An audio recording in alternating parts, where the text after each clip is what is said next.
Bonjour, c'est Alain d'Alpa14, heureux de vous accueillir sur la chaîne pour un nouveau tutoriel Divi WordPress sur la création d'un pied de page, appelé aussi footer en anglais. Le footer est une partie importante d'un site et se retrouve la plupart du temps à l'identique sur toutes les pages du site. Dans le footer, on retrouve des informations importantes sur la société, comme les coordonnées, les heures d'ouverture, etc., mais aussi les mentions légales et bien souvent le menu complet avec d'autres pages annexes du site. Dans cette vidéo, nous allons donc créer ensemble un footer. J'avancerai pas à pas et je vous donnerai au fur et à mesure certaines astuces que vous ne connaissez peut-être pas pour que vous puissiez ensuite les adapter sans problème à votre création personnelle. Pour ce tutoriel, j'utiliserai le thème Divi et son très bon constructeur de pages, le Visual Builder, qui facilite grandement la création de pages sous WordPress et qui permet, grâce à ses modules, de réaliser un site web au design poussé et d'allure professionnelle. Si vous pensez franchir le pas et vous lancer dans la création d'un site à l'aide de Divi, j'ai placé mon lien affilié alpa14.com/divi dans la description de la vidéo via lequel vous obtiendrez une réduction de moins 10% sur l'achat de votre licence. Alors allons-y et je vous montre comment créer ce footer. Je viens de réaliser une installation fraîche de WordPress pour les besoins de ce tutoriel. J'ai également par la même occasion installé le thème Divi et le Divi Visual Builder. On le voit à l'image, j'ai la sample page qui se crée automatiquement en tant qu'exemple à l'installation de WordPress. Et en bas de la page, je vois le footer par défaut, qui, je vous l'accorde, n'est pas très folichon. J'ai créé en même temps une page d'accueil d'un restaurant fictif spécialisé dans les fruits de mer. Vous la découvrez. Et tout en bas, comme pour la sample page, nous retrouvons le même footer par défaut avec ces catégories qui sont ici pas adaptées à notre sujet. Je vous propose donc dans ce tutoriel, comme annoncé, de créer un joli footer d'allure pro qui ira parfaitement bien avec cette page et qui regroupera des informations importantes pour ce restaurant. Ce sera bien sûr un footer global et qui se retrouvera automatiquement sur toute page créée de ce site web. Alors ce n'est qu'un exemple et vous pourrez sans doute l'adapter à votre thématique. Dans ce tutoriel, je vais vous montrer quelques astuces qui, je l'espère, vous permettront de personnaliser au mieux votre footer. Eh bien, allons-y. Je me rends dans le menu WordPress, le menu de gauche. Je vais ensuite à Divi et je choisis Theme Builder car c'est grâce au Theme Builder que nous allons pouvoir construire ce footer global qui se retrouvera sur toutes les pages de notre site. Alors ajouter un pied de page global, je clique et je choisis construire un pied de page mondial. Vous voyez, non, c'est une mauvaise traduction, c'est construire un pied de page global. Je clique à nouveau, la page apparaît. Pour l'instant, j'ai une section. Nous allons donc nous servir de cette section pour réaliser notre footer. Je vais aller tout d'abord ajouter une couleur de fond à notre section ainsi qu'un motif. Alors je clique sur les réglages de la section, sur l'engrenage. J'ai la fenêtre des paramètres qui s'ouvre. Je vais tout d'abord aller dans fond. Je vais étirer un peu la fenêtre, vous voyez. Et ici j'ai une palette de couleurs que j'avais définie, dans laquelle j'avais choisi quelques couleurs pour la page que j'ai réalisée. Je vais d'abord dans le premier onglet, couleur de fond, et je vais choisir cette couleur-ci, qui sera à peu près la couleur dominante de notre footer. Ensuite, je vais ajouter un motif de fond. Alors je ne sais pas si vous aviez vu, il y avait des petites vaguelettes à certains endroits sur la page d'accueil. Donc je vais essayer de reproduire cela en ajoutant un motif vaguelette. Donc je fais ajouter un motif. Alors là, vous voyez, j'ai tous les motifs qui apparaissent. Et les vaguelettes, je vais pouvoir peut-être prendre celui-ci. Les vaguelettes sont assez grandes, mais nous allons pouvoir modifier cela. Alors dans taille du motif, je vais choisir personnaliser, format personnalisé. Et vous voyez qu'à cet endroit, largeur du motif, je peux pouvoir donner la valeur de manière à avoir quelque chose de plus petit. Donc là, par exemple, moi je vais prendre 80 pixels. Et vous voyez que tout de suite, mes vaguelettes sont beaucoup plus petites et correspondent aux vaguelettes déjà présentes sur cette page d'accueil. Pour l'instant, nous allons en rester là pour cette section, peut-être nous y reviendrons. Je vais donc sauvegarder mon travail. Ce que je peux faire, vous voyez qu'il y a de la marge interne, je peux tirer un peu en bas et ainsi que sur le haut. Ensuite, ce que nous ferons, c'est que nous irons arranger ces marges. Et à cet endroit, je vais ajouter une nouvelle rangée. Dans notre footer, il y aura, pour ainsi dire, 3 colonnes. Alors j'ajoute une nouvelle rangée, je clique et je choisis, vous voyez, une disposition à 3 colonnes, la troisième, qui ira parfaitement bien. Et nous allons utiliser, pour ce footer, nous allons beaucoup utiliser le module résumé. Alors le module résumé, c'est un module classique qui permet d'afficher une image et un texte, ou alors une icône et un texte. Dans notre cas, ce sera pour la partie supérieure, icône, texte, et pour la partie inférieure, vous verrez, ce sera uniquement le texte. Mais on peut utiliser à chaque fois ce module résumé. Alors je vais cliquer, vous voyez, il est ici, résumé. Je vais mettre ma fenêtre là, comme ça, on verra mieux. Alors ici, c'est le module qui apparaît par défaut. Ce que je vais faire, c'est que je vais faire une mise en forme pour ce module-ci. Et ensuite, nous le copierons et le collerons dans les autres colonnes. Et nous modifierons simplement le contenu, mais la mise en forme sera déjà faite. Alors, ce que je vais faire, c'est que déjà, dans cette première rangée, on va rentrer ici l'adresse de l'établissement. Alors dans titre, je vais d'abord rentrer le contenu, puis après la mise en forme, nous la ferons dans l'onglet style.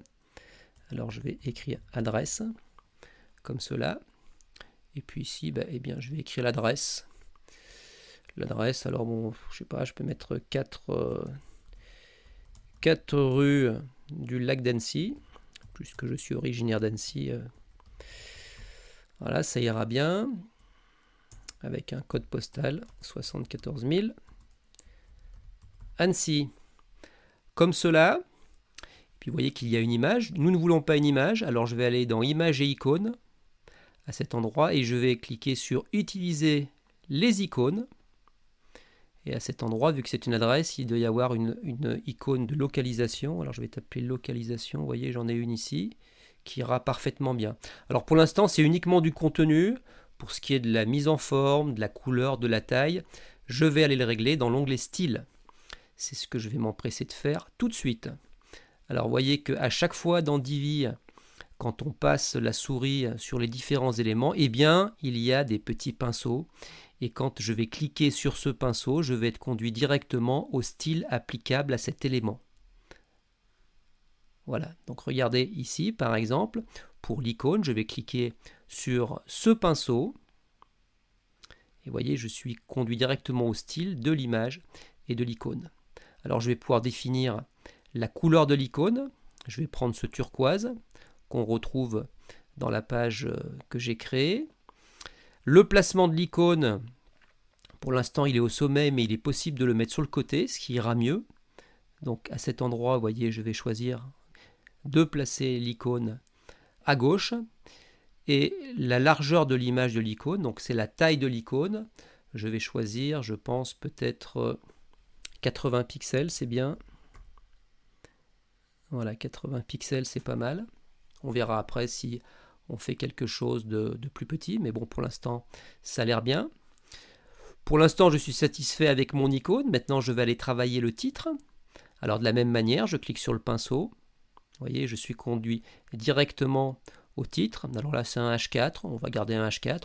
Ça pourrait être éventuellement un H3, cela dépendant de la hiérarchie de vos titres dans votre page. La police, je conserve la même. Alors, je vais choisir une police semi-gras. Ça sera bien. Et puis, pour ce qui est de la taille de la police, je vais choisir... Alors, on va peut-être prendre quelque chose d'un peu plus grand. La taille de la police qui est ici. Là, pour l'instant, c'est du 18 pixels. Que je vais prendre peut-être, je vais prendre du 22 pixels. Ça pourrait être pas mal. On peut y aller comme ça. Voilà, 22 pixels. Ça me semble bien. Et je vais choisir une couleur, voilà, du blanc. ça ressortira bien. Et ensuite, pour ce qui est... Alors maintenant, on va travailler sur le texte lui-même. Je clique sur le pinceau. Je vais garder la police qui est par défaut, que j'ai définie. Et ce que je vais faire, c'est que je vais choisir une couleur. Je vais choisir le blanc, ici. Mais je vais lui ajouter de la transparence. Je vais me mettre, par exemple... Alors, regardez. Si j'ajoute avec le canal alpha de la transparence, vous voyez, elle devient beaucoup plus transparente et donc beaucoup moins blanche. Alors je peux descendre à cette couleur ouais, on peut se mettre à 0,4, c'est bien. Voilà, comme cela. Donc là, j'ai l'adresse qui est faite grâce à ce module résumé.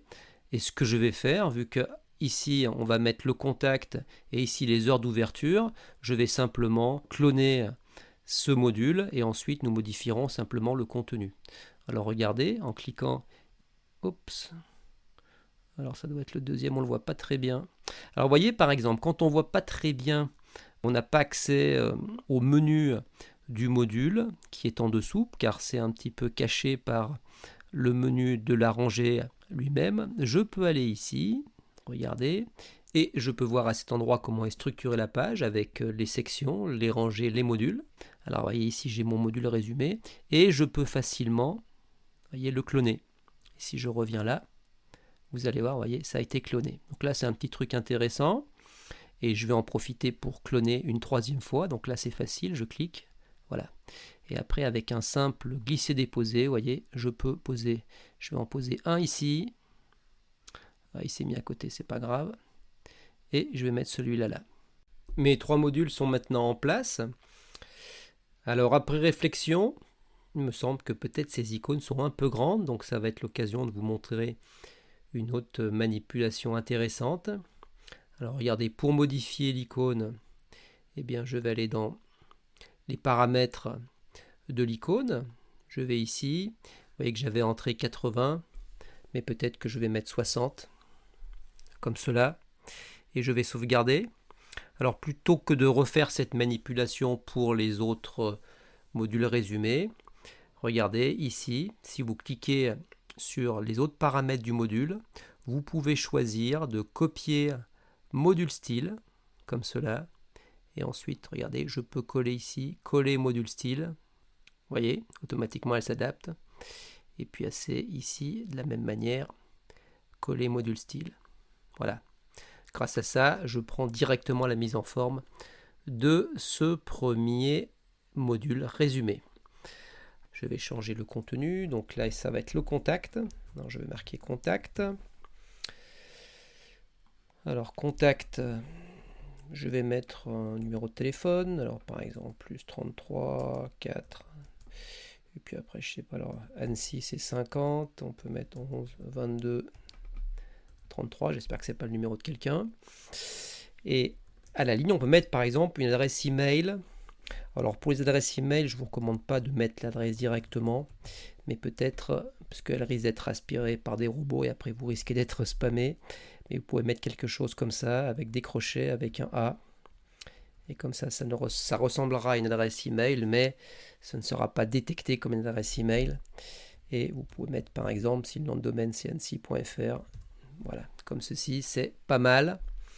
Donc le travail est fait pour cette icône-ci. Maintenant, ce que je vais faire, c'est que je vais changer aussi la forme de l'icône. Pour cela, je vais en dessous dans Images et icônes. Et à cet endroit, vu que ça va être contact, peut-être qu'on peut prendre un téléphone. Je vais t'appeler phone. On peut prendre peut-être cette icône-ci qui ira parfaitement bien. Et maintenant, je vais sauvegarder. Alors, je vais faire la même chose ici. Je vais mettre les heures d'ouverture avec une icône. Bon, vous avez vu comment j'ai fait pour les deux premiers. Je vais le faire rapidement et on se voit dans une seconde. Me voilà de retour. Je viens de placer ce troisième module avec les heures d'ouverture. Comme vous voyez, mardi au vendredi 10h 22h, samedi et dimanche 10h 0h. Ensuite, dans ce footer en dessous, je vais placer des informations qui vont être des liens vers des pages du site, comme les mentions légales. et éventuellement d'autres pages secondaires du site. On pourra faire une page Qui sommes-nous, peut-être une page galerie, enfin de manière fictive. Et nous placerons également les icônes des réseaux sociaux. Alors pour faire cela, ce que je vais faire tout de suite, c'est que je vais placer un séparateur pour séparer un peu dans ce footer. Donc vous voyez qu'à cet endroit, je suis sur une section. Je vais ajouter une nouvelle section. Hop, hop, hop, hop, hop, hop, hop, hop. On fait une petite pause. Si vous aimez la vidéo, pourriez-vous, s'il vous plaît, prendre quelques secondes pour la liker. C'est important pour la chaîne. Abonnez-vous également à Alpacator si ce n'est pas déjà fait. Et activez la cloche. Vous serez comme cela averti à chaque fois que je publierai un nouveau tutoriel. Allez, on continue. Je clique.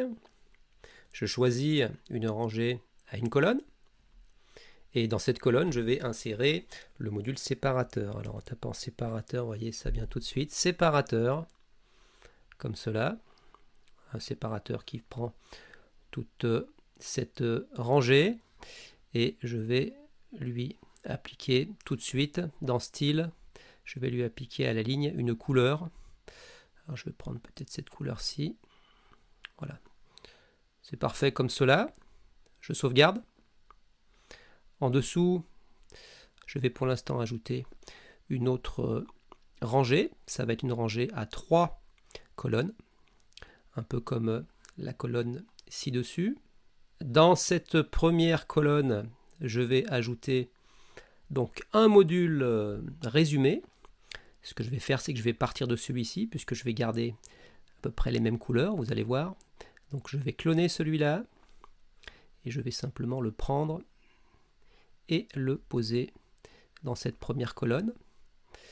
Ensuite, je vais revenir sur les paramètres de ce module. Et pour ce module-ci, je vais décider de ne pas avoir d'icône. Donc je vais l'enlever, voyez, comme cela. Et je vais remplacer le contenu. Alors je vais dans texte. À cet endroit, je vais marquer mention légale. Comme cela. Et en dessous, je vais créer donc, alors c'est simplement, ce que je vais mettre, c'est que je vais marquer, je vais faire ce menu, mais ensuite il faudra bien évidemment créer les pages pour les lier vers les bonnes pages. Alors la première page, ça peut être peut-être conditions générales de vente, comme cela, et puis une deuxième page qui pourrait être politique de confidentialité. Politique de confidentialité. Comme cela, avec une majuscule, ce sera mieux. Et donc, ce que je vais faire, c'est que je vais aller lier ces deux titres vers les bonnes pages.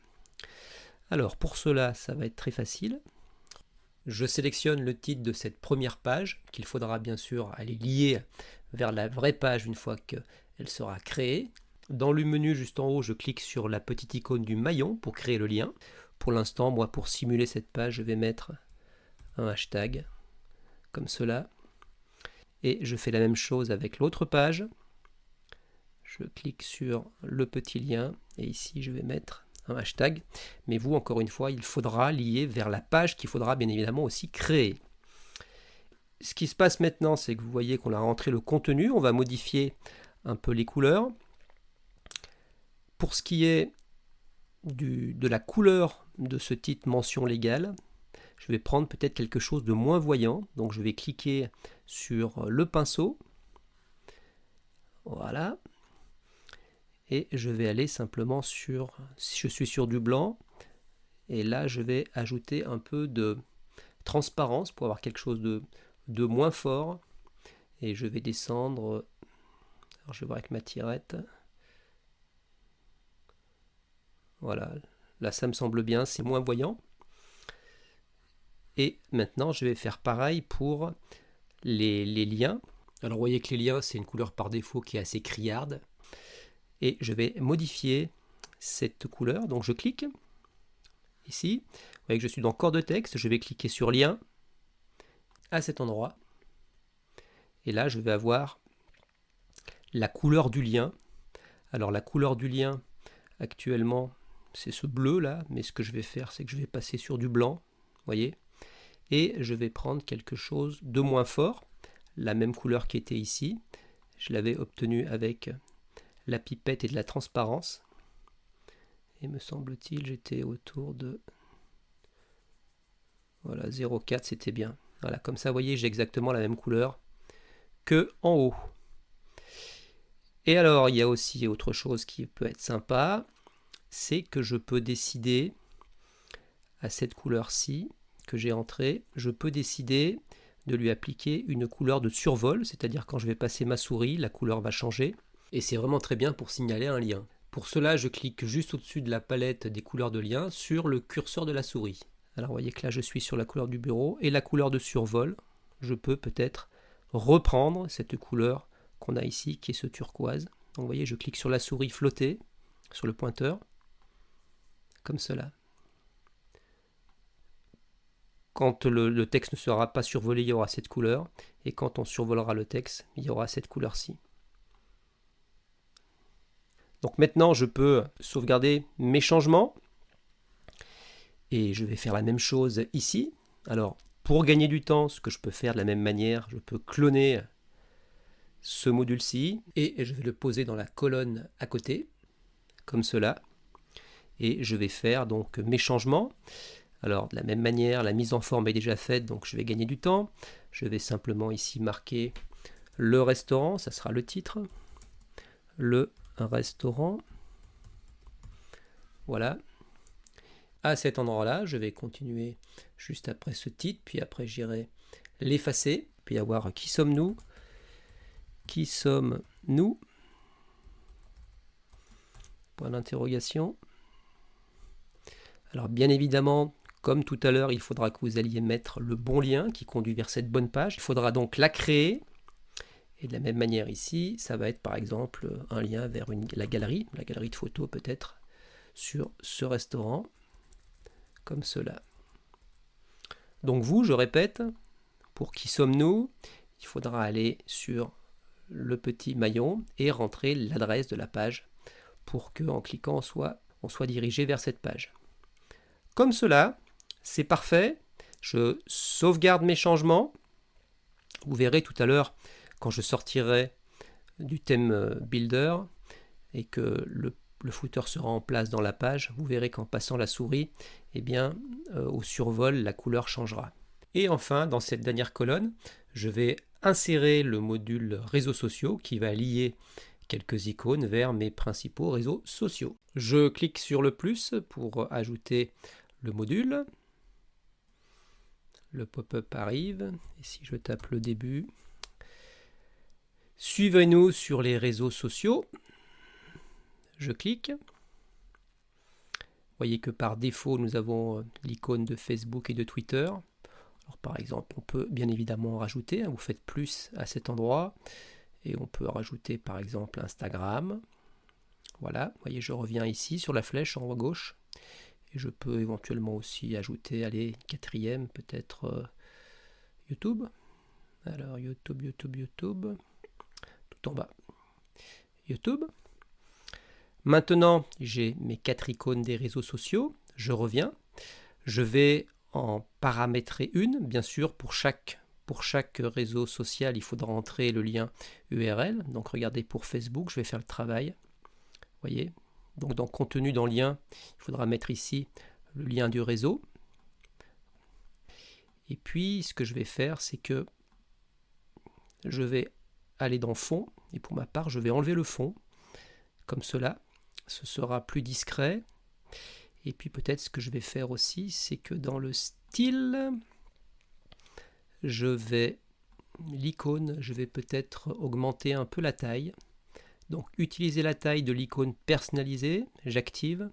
Et si je suis en 16, peut-être je peux passer en 22. Voilà. 22, ce sera bien.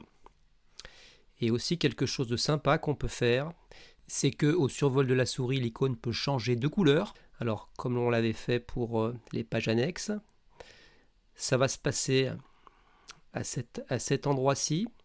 Donc, au-dessus dans icône, à cet endroit, vous voyez, je clique sur le curseur de la souris. Voilà.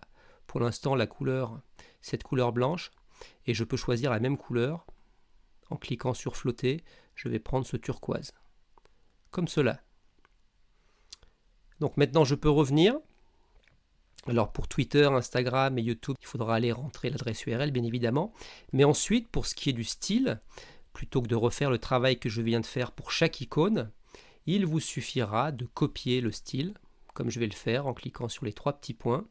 Je vais faire copier élément style et regardez sur l'icône de Twitter, coller élément style, hop, voyez. Pareil sur Instagram, coller élément style. Et enfin sur YouTube, coller élément style. Voilà, comme ça je gagne du temps. Et ensuite, je peux sauvegarder. Alors voilà, notre footer est presque terminé. Encore quelques petites retouches. Ce que je vais faire, je ne l'ai pas fait tout à l'heure, c'est que je vais retourner dans les paramètres du séparateur. Et ici dans style de la ligne, je vais choisir position de la ligne. Là pour l'instant, elle est sur sommet. Je vais choisir centrer verticalement, comme cela. Je peux sauvegarder. Et vous voyez que mon footer est un peu grand. Alors je pourrais tirer sur le bas et sur le haut, mais je peux vous montrer aussi qu'on peut y aller par les paramètres, les réglages de la section. Donc ici, dans style, vous allez dans espacement. Vous voyez que pour l'instant j'ai 150 en haut et 172 en bas. Alors c'est un peu grand. Peut-être on peut essayer un 100 pixels. Et si je clique sur le maillon, vous voyez, j'ai une symétrie parfaite. Et là, je peux sauvegarder. Et je pense que c'est bien pour mon footer comme cela. On a terminé. On peut vérifier également, c'est toujours bien de le faire, de vérifier le côté responsive du site et voir l'affichage tablette et smartphone pour vérifier. Alors, pour tablette, alors voici mon footer. Donc pour tablette, c'est pas mal. Ça va. Peut-être ce qu'on peut faire, c'est peut-être alors on va regarder aussi pour le smartphone. Voilà. Peut-être ce qu'on peut faire, éventuellement, c'est diminuer les icônes, mais pas évident. Mais peut-être que pour les réseaux sociaux, on peut centrer les réseaux sociaux uniquement pour ces affichages mobiles. Ça sera peut-être pas mal. Alors, comment faire cela? C'est simple. Vous allez dans les paramètres du module, comme cela. Vous allez dans style, et puis dans alignement. C'est au-dessus que ça va se jouer. Vous voyez, je vais cliquer sur la petite icône mobile. Je vais bien vérifier que je suis sur téléphone. Voilà, comme cela. Et puis après, ici, bien, vous pouvez centrer. Donc, je vais appliquer également ce réglage à la tablette. On va le voir. Et on va choisir centrer. Alors que vous allez voir que quand je suis en mode bureau, eh bien, ces icônes ne sont pas centrées. Je reviens, vous voyez, elles ne sont pas centrées. Et donc, c'est très bien car c'est aligné par rapport au haut. Voilà qui est parfait. Je reviens en affichage bureau. Je vais sauvegarder mon travail. Et je vais sortir du Theme Builder. Et vous allez constater que ce footer va prendre la place de l'ancien footer par défaut. Et qu'il sera aussi présent sur toutes les pages du site. Alors je sors aussi en cliquant en haut. Et je n'oublie pas de cliquer sur le bouton enregistrer toutes les modifications enregistrées. Comme cela. Alors allons voir rapidement. Page, toutes les pages. Je vais sur ma page d'accueil, je fais voir. Donc j'ai ma page d'accueil, je descends ma page. Et normalement, je devrais avoir mon joli footer présent. Voilà, parfait. Vous voyez qui est bien harmonieux avec ces petites vaguelettes dont je vous parlais tout à l'heure. Et au passage de la souris, regardez, vous voyez au survol, eh bien les liens réagissent. Et normalement, ça devrait être de même pour les icônes des réseaux sociaux. C'est très bien. Et je vous disais aussi que ce footer se retrouve sur toutes les pages. Reprenons notre sample page de tout à l'heure, vous voyez, qui a été comme ça. Donc si je rafraîchis ma page, regardez, eh bien, mon footer se retrouve également sur cette page, comme sur toutes les pages du site. Alors ça y est, vous avez désormais toutes les ficelles pour réaliser un joli footer pro grâce au Theme Builder du Divi Visual Builder. Si vous voulez vous lancer dans l'aventure Divi, n'oubliez pas le lien dans la description de la vidéo qui vous fera profiter d'une réduction de moins 10%, ce qui est toujours agréable. Merci de liker la vidéo si elle vous a plu et si vous avez appris des choses. Abonnez-vous également à la chaîne et activez la cloche pour être averti de la sortie d'une prochaine vidéo. Merci de votre attention et alors on se revoit très bientôt. Ciao!